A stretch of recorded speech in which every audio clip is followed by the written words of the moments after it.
morning. So it's Tuesday and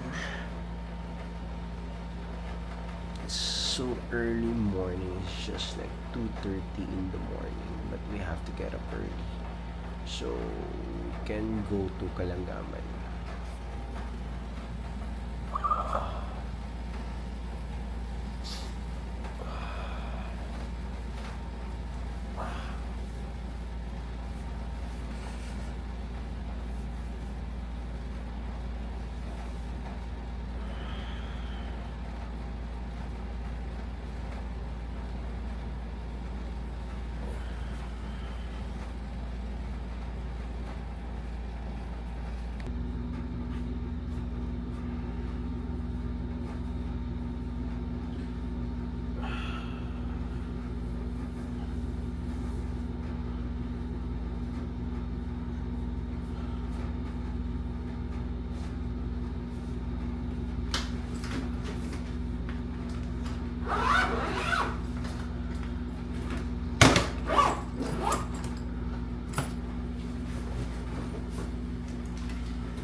All set for Kalangaman Island.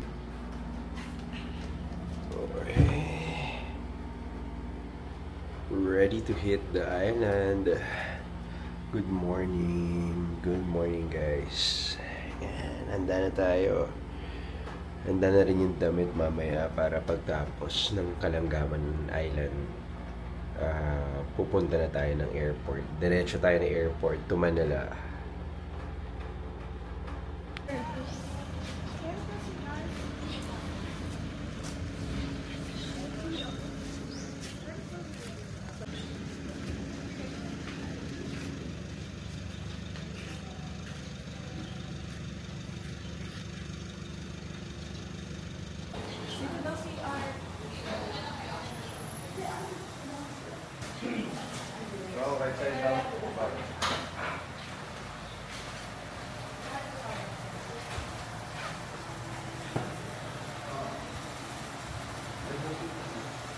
So, good morning. We're at the port now, papuntang Kalangaman Island. Super early. So, time check. It's 5:20 in the morning. So, pa-sunrise pa lang. Yan yung mga sasakyan na boat. Let's go to Kalangaman Island. So we just got here at the port, and in a bit we'll be taking the boat to the island, Kalangaman Island. Welcome to Palompon, Leyte. So ngayon pupunta tayo dito sa Kalangaman Island. Let's discover yung Virgin Beach and Sandbar na meron sila dito. Tara! Ngayon, nandito tayo sa port. Hintay lang tayo ng registration para makasakay tayo sa bangka. At pupunta na tayo ng Kalangaman mamaya-maya. So, let's see kung ano meron doon sa Kalangaman Island.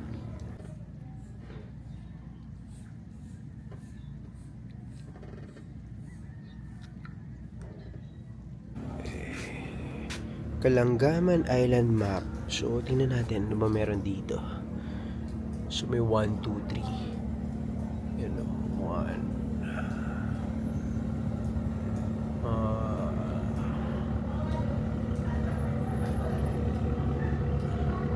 So, pahaba lang talaga siya na parang sandbar. So, mag-chill lang tayo doon.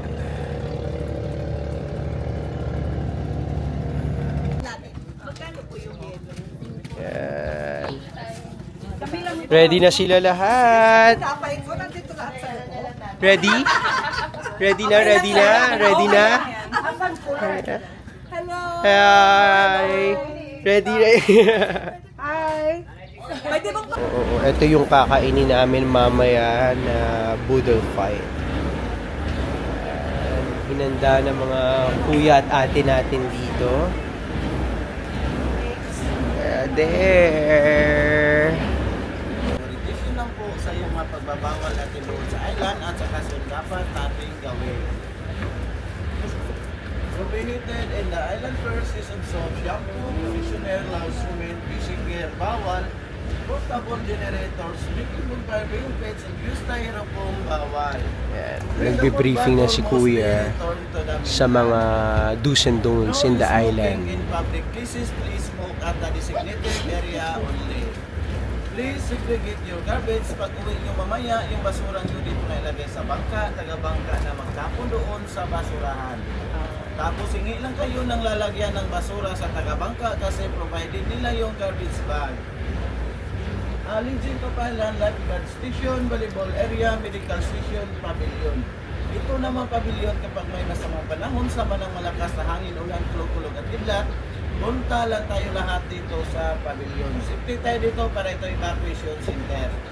May naka-duty doon na police o coast guard, kaya dito pa lang mag-life jacket tayo lahat. Doon na talaga, hubarin natin yung life jacket natin pag-abot na ng island. May docking area, Island Chapel, Kalangaman, side number 9. Libre po tayong mamasyal sa buong island. Dito banda may scuba diving site at saka snorkeling area. Wow, that's our boodle fight. Hey guys, so ngayon nandito tayo sa boat na kakatapos lang natin mag-briefing with the local government. So ngayon, pinagsusot na kami ng life vest kasi kailangan yan dito bago tayo umalis papuntang Kalangaman Island. And I'm excited to go there kasi first time kong pupunta dun sa island na yun. Actually, it's my first time here in Tacloban. So isa yung sa mga highlights dito sa Tacloban na pumunta, must visit yan dito, yung Kalangaman Island. So, explore natin mamaya ang Kalangaman Island at makikita natin kung worth it talaga ang pagpunta dun sa island na yan. Kung worth the long drive and almost 1 hour boat ride going to the island. So, yan. Parang may daybed sila dito sa boat. So, ready na lahat. Ready na lahat. They're just preparing with the crew. They're preparing all the soft drinks and food and drinks para sa boodle fight natin mamayang lunch.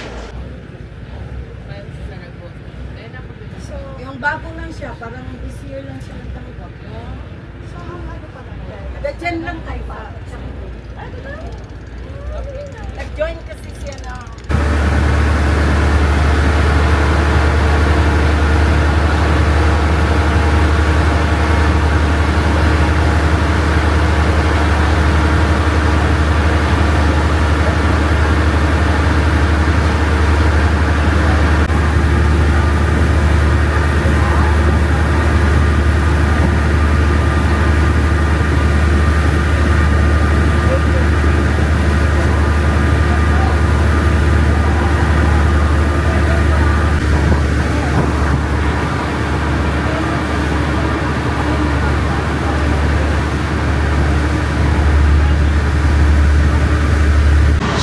now, umaandar na yung bangka. Papunta na tayo dun sa island. Yeah, what a nice view para salubungin ng sunrise.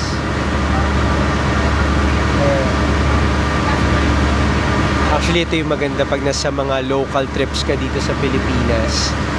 Is, ang sarap lang ng sumakay sa mga bangka, mag-island hopping ka, tapos mag-explore ka ng mga islands dito na malapit sa kanila. Masarap lang mag-ikot, mag-swimming. Buti lang, may dala akong pang swimming. So pwede mag-swimming. Wala talaga akong balak sumama dito sa Kalangaman Island na to, pero since na-adjust namin yung mga oras namin at mukha namang mamimit namin yung flight ko mamaya. Then, sige, sama na tayo. Buti lang may pang swimming ako. Ay. Okay, so mag-enjoy tayo dito sa Kalangaman Island para at least masulit natin yung overnight natin dito sa Leyte. Kaya samahan nyo kami ng mga friends ko at mag-explore ng Kalangaman Island. Parang inaantok ako ngayon. So try nating umidlip muna dito sa bangka bago tayo dumating doon sa island.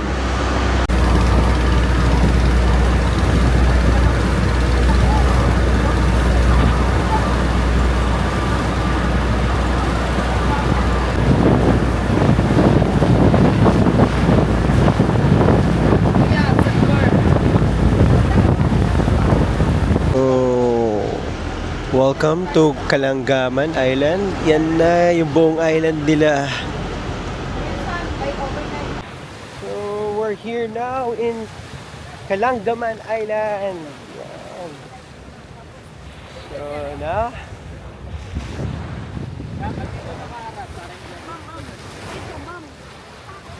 welcome.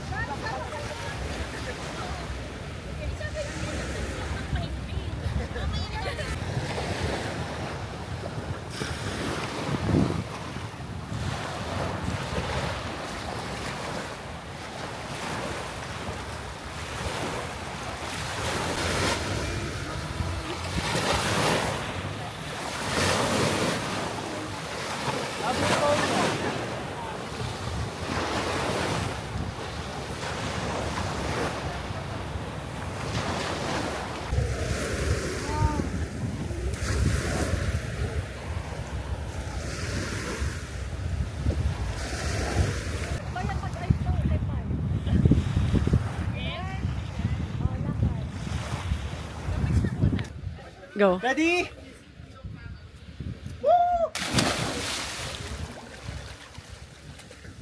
Hi! Yeah! Welcome to Kalangaman!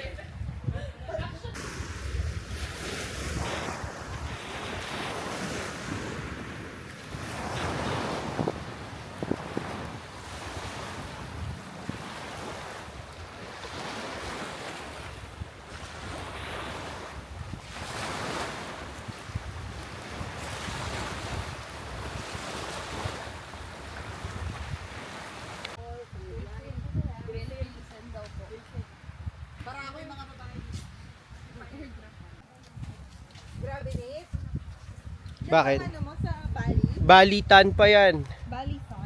Yeah. Ayan o, dyan tayo mag-picture yung photo. Tapos mamaya, kakain din naman ulit tayo. Balik natin, kakain tayo. Pagkatanggal sa kanya, tinawagan ako, sabi ko, ito, diretso na, no? Diretso ko na. So, dito tayo ngayon sa Kalangaman Island. Yeah, look how beautiful the beach is. Sobrang ganda. Sobrang linaw ng beach nila. Look. Where can you find this kind of beach in the Philippines, di ba? Talaga sobrang ganda ng beach nila. So blessed to be here. Ganda ng tubig nila, grabe. Look, sobrang ganda. Linaw ng beach nila, oh. Diba? Ayos ba? Ayos.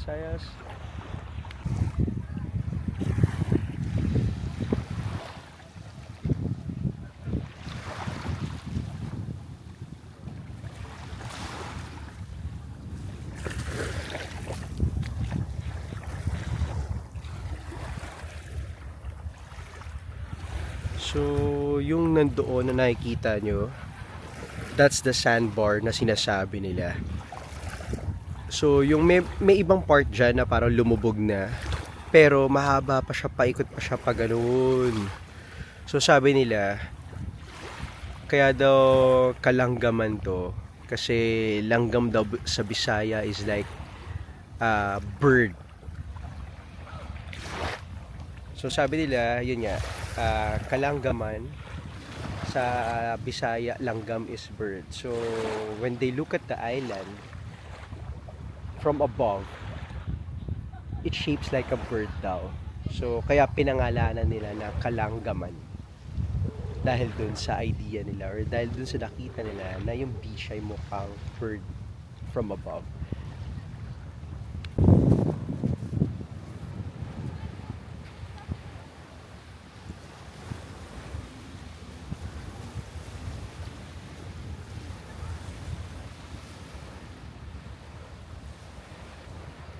Eh, dito ma'am. Dito. Kaya para malak. Ah, yeah. Good daw.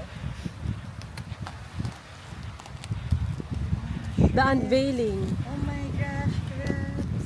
Yes, asaya. Squid. Talong. Saba. No, it's Saba. Isang side lang. Hop. So dito na lang igaganon. Hindi ka nakagatin ng crab si Berser. Oo nga. We're going to eat lunch! Tapos nabuhos natin, no? Mga makulit. Oh, kumawa ka din. So we're just walking around the island now, checking the whole island of Kalanggaman. So actually wala ka naman masyadong makikita dito, kundi mga cottages, Actually, ito. then mga boats, yun were boat docks. So dito sa side na yan, sa left side, that's the swimming area. Then when you go here, on the right side, ito yung snorkeling area nila. Tapos, ayan. So, lakad tayo dito. Parang it's like really a small community na you can just walk around. Actually, parang mga siguro 15 to 20 minutes kung lalakarin mo to from end to end ng island. Ganun lang kaikli at ganun lang din kaliit yung island na to. So, lakad lang tayo. Explore lang tayo ng mini island nila kung anong pa meron ditong makikita. Oh, sari-sari store. Ito yung mga kinikerry ni Phoebe Bear Brand. So yan, explore lang tayo dito sa island. Lakad-lakad lang tayo.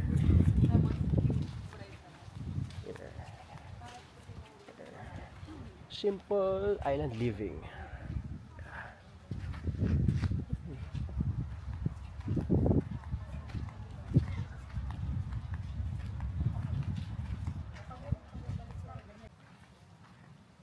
So while walking, may dadaanan kaming chapel nila dito. Daan tayo dito. Chapel nila.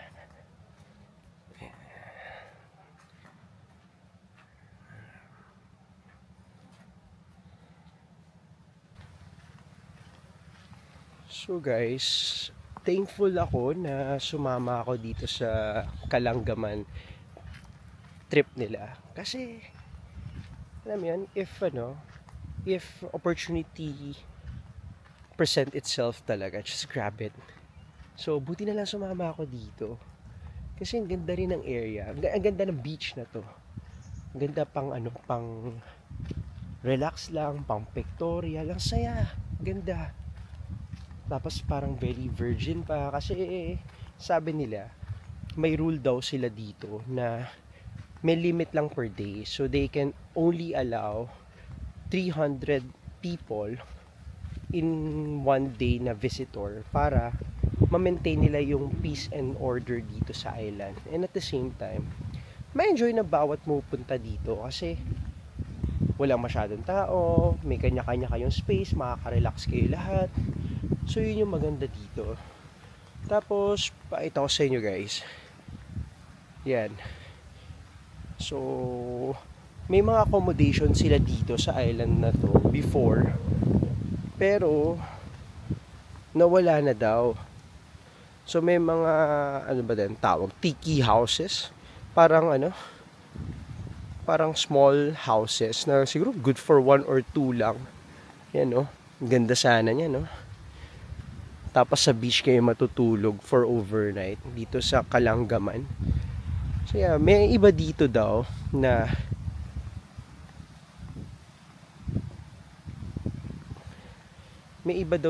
nag-overnight pa rin. Pero ang gagawin na lang nila is they're going to bring their own tent para magka-camping sila dito. Or sometimes pa nag-book kayo ng tour nyo from the port to here, sila magpo-provide sa inyo ng tent para may camping site kayo dito. Kaya ayan, enjoy lang.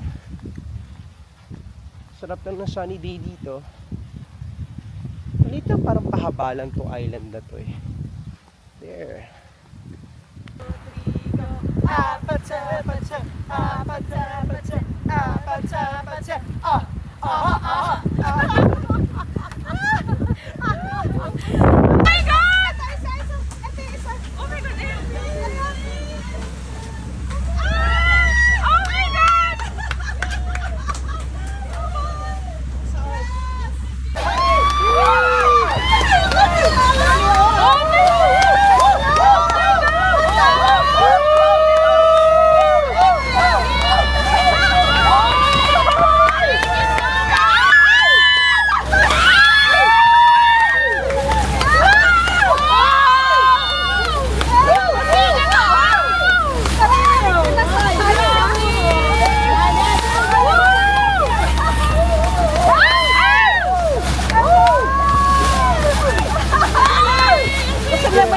Maingay daw! Woo! Woo! Woo!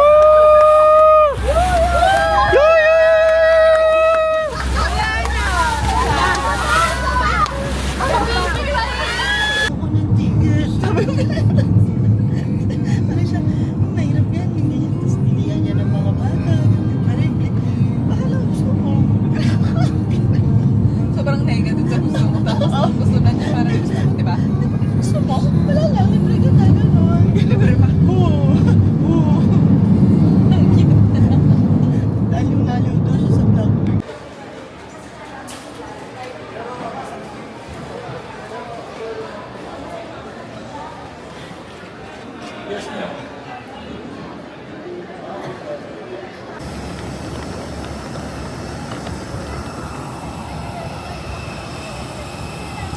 It's time to go home. Going back to Manila.